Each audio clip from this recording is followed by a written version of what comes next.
हमारी संस्कृति, हमारे संस्कार सदा रहें हमारे साथ। सब्सक्राइब करें तिलक। सादर नमन, वंदन और अभिनंदन। भक्तों, हमारे देश में अनेकानेक देवी देवताओं के अलावा 9 नाथ और 84 सिद्ध भी हुए हैं जो सहस्त्रों वर्षों तक जीवित रहते हैं और आज भी अपने सूक्ष्म रूप में वे लोक में विचरण करते हैं। भक्तों, श्रीमद् भागवत महापुराण के 6ठे स्कंद के 7वें अध्याय में वर्णन आता है कि देवराज इंद्र की सेवा में जहां देवगण और अन्य सहायक गण थे तो वहीं नाथ शामिल रहते थे। जिस प्रकार 9 नाथों में गुरु गोरखनाथ का नाम आता है, उसी प्रकार 84 सिद्धों में बाबा बालकनाथ का नाम आता है। लोगों की मान्यता है कि बाबा बालकनाथ भगवान शिव का अंशावतार है। भक्तों, बाबा बालकनाथ को हिमाचल प्रदेश, पंजाब, हरियाणा और दिल्ली सहित समूचे उत्तर भारत में बड़ी ही श्रद्धा से पूजा जाता है। भक्तों, बाबा बालकनाथ के धाम को दयोट सिद्ध के नाम से भी जाना जाता है।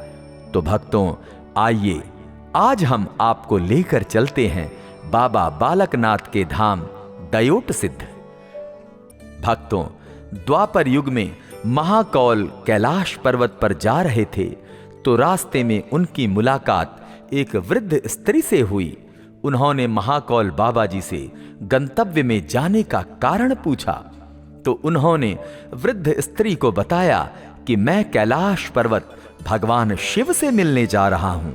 तो उस वृद्ध स्त्री ने महाकौल को मानसरोवर के किनारे तपस्या करने की सलाह दी।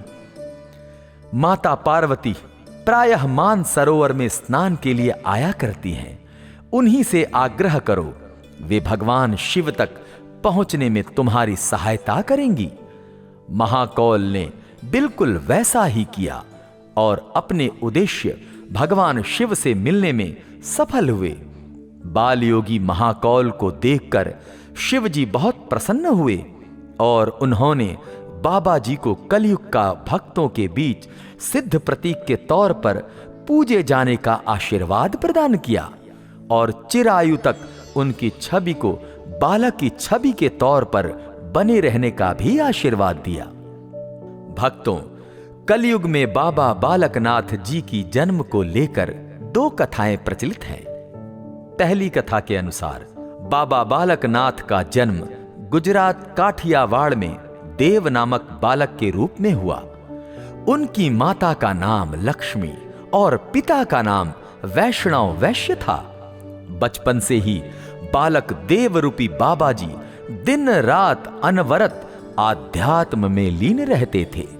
यह देखकर उनके माता पिता ने उनका विवाह करने का निश्चय किया, परंतु देव माता पिता के प्रस्ताव को अस्वीकार कर घर बार छोड़कर परम सिद्धि हेतु निकल पड़े और जा पहुंचे जूनागढ़ के गिरनार पर्वत, जहां उनका सामना हुआ स्वामी दत्तात्रेय जी से।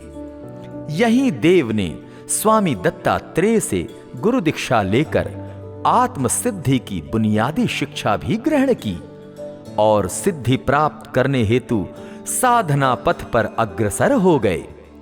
वर्षों की कठोर साधना के पश्चात बालक देव यानी बाबा जी को शाह तलाई में गरुड़ वृक्ष के नीचे सिद्धि प्राप्त हुई। बाबा जी जब शिव शंकर जी के पास गए थे, उन्होंने वरदान दिया था कि जिस माई ने तुम्हें 12 घड़ियां आराम करा के तुम्हें ये बताया कि शंकर भगवान के दर्शन कैसे होंगे, इन्होंने रास्ता बताया, तो उस माई का कर्जा आपके ऊपर है, तो वो कर्जा आपको उतारना है उनकी सेवा करके। तो आज के इस एपिसोड में इतना ही। एक नए धाम की यात्रा में फिर मिलते हैं। नमस्कार, प्रणाम।